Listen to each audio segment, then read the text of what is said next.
आपकी हर बड़ी उपलब्धि, हर अचीवमेंट एक थॉट से शुरू होती है। दरअसल आप ये सुन भी इसीलिए रहे हैं क्योंकि आपने पहले इसे सुनने के बारे में सोचा। लेकिन सक्सेस पाने के मामले में एक थॉट सिर्फ एक आइडिया या इरादे से कहीं ज्यादा है। थॉट एक्शन का इंजन है। ये एक ऐसी आग है जिसे एक मकसद, लगन, एक जिद और विश्वास के साथ मिलाया जाए तो इसका ट्रांसफॉर्मेशन दौलत या किसी भी दूसरी मनचाही चीज में किया जा सकता है। इस पावरफुल थॉट के कुछ गुण होते हैं। पहला, ये डेफिनेट होता है।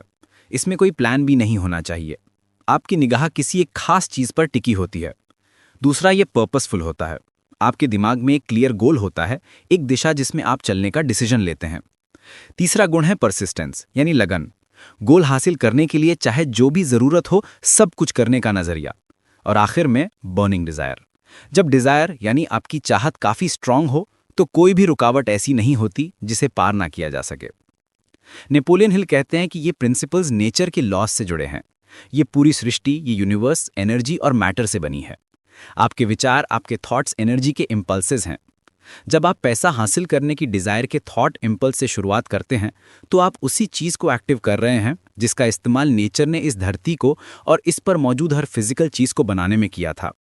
आप कुछ अनब्रेकेबल लॉज की हेल्प से भारी दौलत कमा सकते हैं, लेकिन इससे पहले आपको इन लॉस को समझना होगा। लेकिन क्या ये सिर्फ बातें हैं या इसका कोई रियल लाइफ प्रूफ है? चलिए कुछ स्टोरीज देखते हैं। एडविन सी बार्न्स ने अपने विचारों की शक्ति का इस्तेमाल करके महान साइंटिस्ट थॉमस ए एडिसन के बिजनेस पार्टनर बनने का रास्ता बनाया। बार्न्स का विचार बिल्कुल डेफिनेट और पर्पसफुल था। वो एडिसन की नौकरी नहीं करना चाहते थे, वो उनके साथ मिलकर काम करना चाहते थे। उनके सामने दो बड़ी मुश्किलें थी। वो एडिसन को जानते नहीं थे और उनके पास इतने पैसे नहीं थे कि वो ट्रेन से ऑरेंज न्यू जर्सी जा सकें। ये मुश्किलें इतनी बड़ी थी कि ज्यादातर लोग हार मान लेते, लेकिन बार्न्स का विचार कोई मामूली विचार नहीं था। उन्होंने आखिरकार एक फ्रेट ट्रेन यानी मालगाड़ी में छुपकर ट्रैवल करने का डिसीजन लिया। वो एडिसन की लेबोरेटरी पहुंचे और उन्होंने सीधे अनाउंस किया कि वो इन्वेंटर के साथ बिजनेस करने आए हैं। उनकी पहली मुलाकात के बारे में एडिसन ने सालों बाद कहा था कि वो मेरे सामने एक साधारण इंसान की तरह खड़े थे, लेकिन उनके चेहरे पर एक ऐसा भाव था जिससे ये साफ था कि वो जिसके लिए आए थे उसे पाने पर अड़िग थे।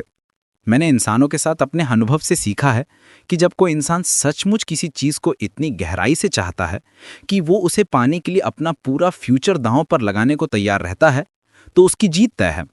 मैंने उन्हें मौका इसलिए दिया क्योंकि मैंने देख लिया था कि उन्होंने तब तक जुटे रहने की ठान ली थी जब तक कि वो सफल ना हो जाए। उस वक्त बार्न्स का हुलिया उनके अगेंस्ट था। उन्होंने जो सोचा था वही मायने रखता था। बार्न्स को एडिसन के साथ पार्टनरशिप तुरंत नहीं मिली। उन्हें एडिसन के ऑफिस में बहुत कम सैलरी पर काम करने का मौका मिला। महीने गुजर गए।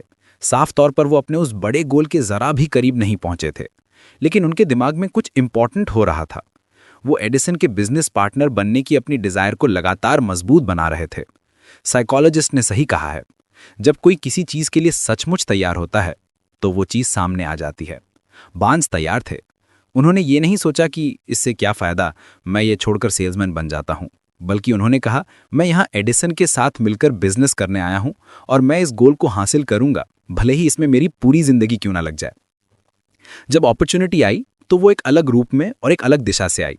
अपॉर्चुनिटी अक्सर पिछले दरवाजे से आती है और कई बार बदकिस्मती या टेम्पररी हार का भेस बदल कर आती है। शायद इसीलिए इतने सारे लोग उसे पहचान नहीं पाते। एडिसन ने ऑफिस के लिए एक नया डिवाइस बनाया था जिसे उस समय एडिसन डिक्टेटिंग मशीन कहा जाता था। उनके सेल्समैन इस मशीन को लेकर ज्यादा एक्साइटेड नहीं थे। उन्हें लग रहा था कि इसे बेचना बहुत मुश्किल होगा। बार्न्स ने अपना मौका देख लिया। ये मौका एक अजीब सी दिखने वाली मशीन में छुपा था जिसमें बार्न्स और उसके इन्वेंटर के अलावा किसी की रुचि नहीं थी। बार्न्स जानते थे कि वो एडिसन डिक्टेटिंग मशीन बेच सकते हैं। उन्होंने एडिसन को यह सुझाव दिया और उन्हें तुरंत मौका मिल गया। उन्होंने मशीन को इतनी सफलता से बेचा कि एडिसन ने उन्हें पूरे देश में उसे बेचने का कॉन्ट्रैक्ट दे दिया। इस बिजनेस कोलैबोरेशन से made by Edison and installed by Barnes का नारा निकला। इस बिजनेस गठबंधन से बार्न्स ने खुद को अमीर तो बनाया, लेकिन उन्होंने इससे कहीं बड़ी चीज हासिल की। उन्होंने ये साबित कर दिया कि इंसान सोचकर सचमुच अमीर बन सकता है। लेकिन हर कहानी का एंड हैप्पी नहीं होता, खासकर जब एक जरूरी चीज मिसिंग हो, परसिस्टेंस यानी लगन। फेलियर का एक सबसे कॉमन कारण है टेम्पररी हार दिखते ही कोशिश छोड़ देना। ये कहानी R.U. डार्बी के अंकल की है।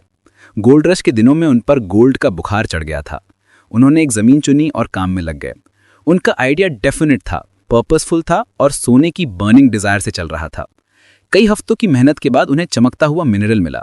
अब उसे जमीन से निकालने के लिए उन्हें मशीनरी की जरूरत थी। उन्होंने अपने रिश्तेदारों और पड़ोसियों से पैसे इकट्ठे किए और मशीन्स लगा ली। मिनरल की पहली गाड़ी जब फैक्ट्री भेजी गई तो यह साबित हुआ कि उनके पास कोलोराडो की सबसे रिच माइंस में से एक थी। बस कुछ और गाड़ियों से उनके सारे कर्ज उतर जाते। फिर भारी मुनाफे की बारी आती। ड्रिल्स नीचे जाने लगी और उनकी उम्मीदें ऊपर। फिर अचानक वो सोने की, वो मिनरल की स्ट्रीम, वो धारा गायब हो गई। वो नींबू के एंड तक आ गए थे और सोने का कलश कहीं नजर नहीं आ रहा था। वो खोदते रहे लेकिन कोई फायदा नहीं हुआ। आखिरकार उन्होंने कोशिश छोड़ने का फैसला किया। उन्होंने मशीनरी एक जंक डीलर को कुछ $100 में भेज दी और ट्रेन पकड़कर घर लौट गए। कुछ जंक डीलर्स बेवकूफ़ होते हैं, लेकिन ये वाला नहीं था। उसने एक माइनिंग इंजीनियर को बुलाकर माइन का इंस्पेक्शन करने को कहा।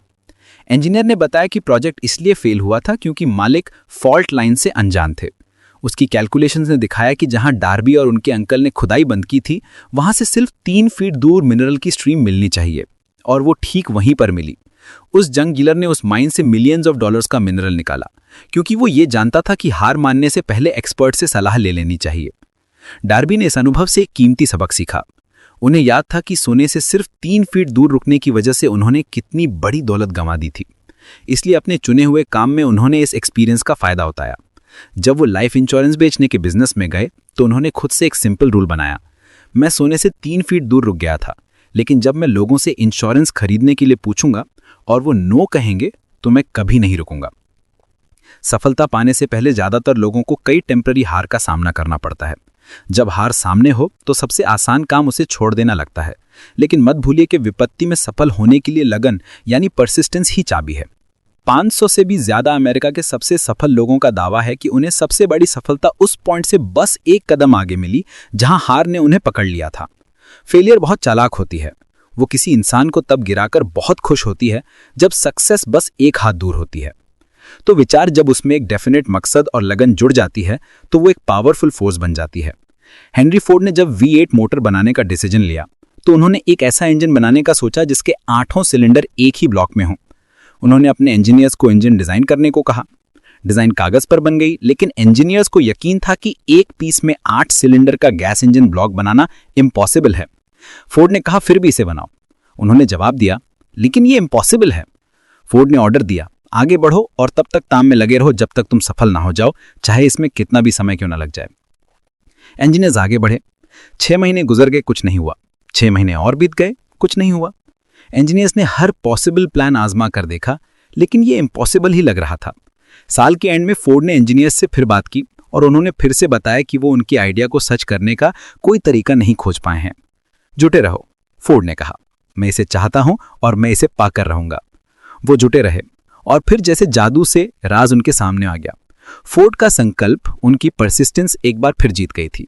हेनरी फोर्ड इसलिए सफल हुए क्योंकि वह सक्सेस के प्रिंसिपल्स को समझते थे और उनका इस्तेमाल करते थे।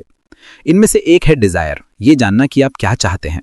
दूसरा प्रिंसिपल है परसिस्टेंस, तब तक जुटे रहना जब तक मनचाही चीज मिल ना जाए। तो ये स्टोरीज हमें क्या सिखाती हैं? सक्सेस उन लोगों के पास आती है जो सक्सेस कॉन्शियस यानी सक्सेस केंद्रित बनते हैं, और फेलियर उन लोगों के पास आती है जो अनजाने में खुद को फेलियर कॉन्शियस बनने देते हैं। थिंक एंड ग्रो रिच की दिशा में पहला कदम है सही माइंडसेट बनाना। इम्पॉसिबल और नहीं कर सकता जैसे शब्दों को अपनी वोकैबुलरी से हटा दें। ज्यादातर लोग अपने लिमिटेड अनुभव और विश्वास के आधार पर हर चीज का असेसमेंट करते हैं। अपने पूर्वाग्रहों, अपने बायसेस की वजह से खुद को या दूसरों को वो हासिल करने से मत रोकिए जो पॉसिबल है। लेकिन सिर्फ माइंडसेट काफी नहीं है, अपने आप को जानना भी उतना ही जरूरी है। नो योरसेल्फ, ये काफी पुरानी सलाह है। किसी भी गोल में सफल होने के लिए आपको खुद को, अपनी शक्तियों और कमजोरियों को जानना चाहिए। इंसान खुद ही सक्सेस और फेलियर दोनों का सबसे कॉमन कारण है। नेपोलियन हिल ने ऐसी 31 कॉमन बाधाओं या ऑब्स्टिकल्स टू सक्सेस की लिस्ट बनाई है। मैं सभी 31 तो नहीं बताऊंगा, लेकिन कुछ खास पॉइंट्स पर गौर करते हैं जो लगभग हर किसी पर लागू होते हैं। नंबर 1, जिंदगी में एक डेफिनेट मकसद का ना होना। उस इंसान के लिए सक्सेस की कोई होप नहीं है जिसके पास निशाना साधने के लिए कोई सेंट्रल गोल ही ना हो। दूसरा, प्रोक्रेस्टिनेशन यानी टाल मटोल करने की आदत। ये फेलियर के सबसे कॉमन कारणों में से एक है। सही समय का इंतजार मत कीजिए, समय कभी भी बिल्कुल सही नहीं होगा।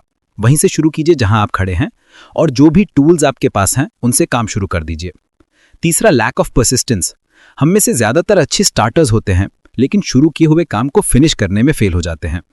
लोग हार के पहले संकेत पर ही गिव अप कर देते हैं। चौथा, एक नेगेटिव पर्सनालिटी। सक्सेस पावर के इस्तेमाल से मिलती है और पावर दूसरों के कोऑपरेटिव एफर्ट्स के जरिए हासिल की जाती है।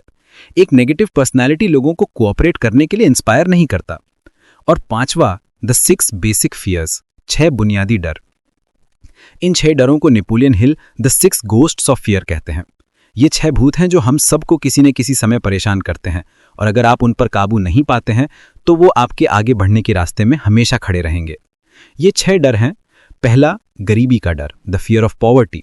दूसरा, आलोचना का डर, द फियर ऑफ क्रिटिसिज्म। तीसरा, बीमारी का डर, the fear of ill health. चौथा, प्यार खोने का डर, the fear of loss of love.